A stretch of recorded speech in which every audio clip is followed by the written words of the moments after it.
Hi friends, ఈరోజు నేను మీకు ఒక గమ్మత్తైన వాషింగ్ మిషన్ చూపిస్తాను. ఇది ఐఎఫ్బి అండి. కానీ వీళ్ళు 1 ఇయర్ వరకు వాడకుండా పక్కన పెట్టేశారు. అది కూడా బాల్కనీలో పెట్టడం వల్ల ఎలకలు వచ్చి దీనిలో గూళ్ళు పెట్టేసేసి బట్టలు తీసుకొచ్చేసి మెత్తగా పెట్టేసేసి పిల్లలు పెట్టినాయి. చూసారా, వైర్లు మొత్తం కొరికేసినాయి మొత్తం.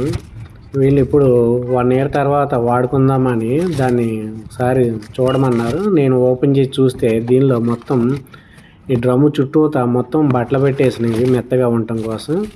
చూడండి ఎన్ని ఉన్నాయో చుట్టూతా అవ్వండి. మీరు ఇంకా ఆశ్చర్యపోవాల్సిన పని లేదు, ఇంకా ఉంటాయండి. ఆశ్చర్యపోయే కొద్దీ ఇంకా ఆశ్చర్యపోవాల్సి వస్తుంది మీరు. వీళ్ళు అసలు చూసుకోలేదండి. వెనకలో 1 ఇయర్ వరకు దీనిలోనే ఉన్నాయి. వైర్లన్నీ కొరికేసినాయి మొత్తంగా. వాటర్ లెవెల్ సెన్సార్లు కూడా కొరికేసినాయి. అవి కూడా మీకు చూపిస్తాను ఇప్పుడు. చూడండి, ఇప్పుడు అటు ఓపెన్ చేశాను. ఓపెన్ చేసిన తర్వాత లింక్ తీసి ఆ డోర్ చూస్తే లోపల మొత్తం అది చూసారా, వైర్లు మొత్తం కొరికేసాయి. ఇది డోర్ స్విచ్ అండి. డోర్ స్విచ్ కొరికేయటం వల్లే అక్కడ ఫస్ట్ చూపించిన ఇమేజ్లో మీకు డోర్ అని అలర్ట్ వస్తుంది, డోర్ ఓపెన్ అని వస్తుంది. ఇది దీని ప్రాబ్లము. ఇంకా చూస్తే పవర్ కేబుల్ కూడా కొట్టేసినాయి మొత్తం. ప్రెషర్ లెవెల్ మీటర్లు కూడా కొట్టేసినాయి. ఇప్పుడైతే మొత్తం వ్యూ మొత్తం చుట్టూతా మీకు 360 డిగ్రీస్లో మొత్తం చూపిస్తున్నాను మీకు. ఇది వాషింగ్ మోటార్ అండి. ఈ వాషింగ్ మోటార్ దగ్గర సెన్సార్ వైర్లు, అవి సెన్సార్ వైర్లు కూడా కొరికేసాయి. ఇంకేమైనా కొరికినాయేమో మొత్తం ఓపెన్ చేసి చూద్దాం మనం.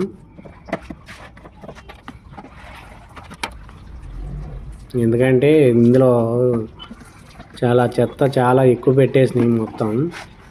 వీళ్ళు అసలు చూసుకోలేదండి, అసలు పట్టించుకోలేదు. తర్వాత వాడుకుందామని చూడమంటే మొత్తం ఇలా ఉంది. మొత్తం చాలా చండాలం చేసినాయి మొత్తం. వైర్లు కూడా చూసారా, ఇది కొరికేసినాయి. ప్రెషర్ లెవెల్లో మీటర్ వైర్లు.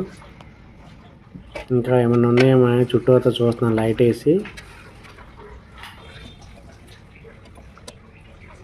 ఈ కనెక్టర్ కూడా లూజ్గా ఉందండి. ఒక వైర్ కొరికేసినాయి దీనికి కూడా.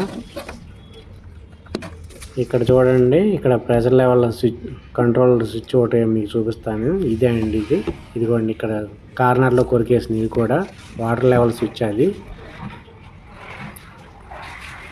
ఇలా కొరికేయటం వల్ల ఏమవుతుందంటే మీకు వాషింగ్ టబ్ నిండిపోయినా కానీ వాటర్ ఇంకా వస్తూనే ఉంటాయి, అది ఆగదు. కాబట్టి ఇలాంటివి కూడా చూసుకోవాలి. మొత్తం విజువల్గా చూసుకున్న తర్వాత మనం మార్చుకుంటే వస్తుంది. కాబట్టి ప్రస్తుతానికి ఏమేమి పోయినాయి ఏంటి అనేది మనం చెక్ చేస్తున్నాం. ఈ వీడియోలో ఈ పార్ట్ 1గా నేను ఓపెన్ చేసి మాత్రమే చూపిస్తాను. పార్ట్ 2లో ఎలా దీన్ని ఇన్సర్ట్ చేసి మనం వర్కింగ్ చేయించాలనే దాన్ని పార్ట్ 2లో మీకు చెప్తాను. ఇప్పుడైతే చూడండి,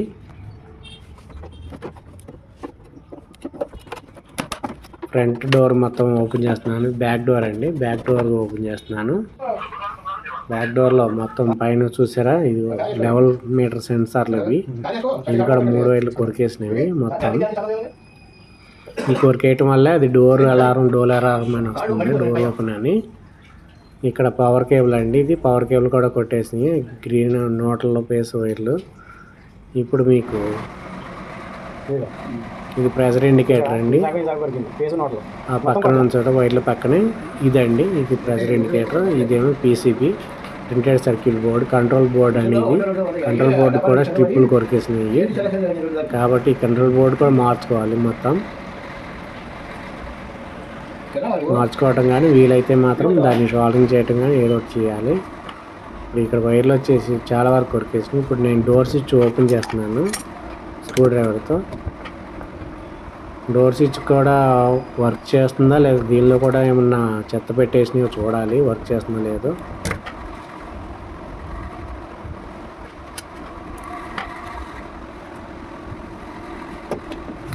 ఇది డోర్ స్విచ్ అండి. ఈ డోర్ స్విచ్ కూడా పని చేయట్లేదు కొరికేయటం వల్ల. ఎలకలో ఇక్కడే ఆగిపోయింది పవర్ మొత్తం. లేకపోతే ఆ డ్రమ్ము తిరిగితే ఇంకా వాటి పరిస్థితి, క్లాతుల పరిస్థితి ఏమైపోయేదో మీరే ఊహించుకోవచ్చు. బర్న్ అయిపోయేది మొత్తం, కాలిపోయేది. డోర్ స్విచ్ దగ్గర కట్ అయిపోయింది కాబట్టి వీళ్ళు సేఫ్. అలాగే వాషింగ్ మిషన్ కూడా సేఫ్. ఇలాంటివి కూడా మీ ఇళ్ళల్లో ఎప్పుడన్నా జరిగినాయేమో నా కామెంట్ సెక్షన్లో తెలియజేయండి. ఒకవేళ వాడొద్దు అనుకుంటే మాత్రం జాగ్రత్తగా ప్రాపర్గా సీలేసి చక్కగా కట్టి పెట్టి ఒక మూల పెట్టుకోవాలండి. పైన సజ్జ మీద కానీ ఎక్కడ పెట్టుకోవాలి. ఇలా కింద పెట్టితే ఏమవుతుందంటే ఇట్లా ఎలకలు వచ్చేసి కొరికేస్తాయి మొత్తం.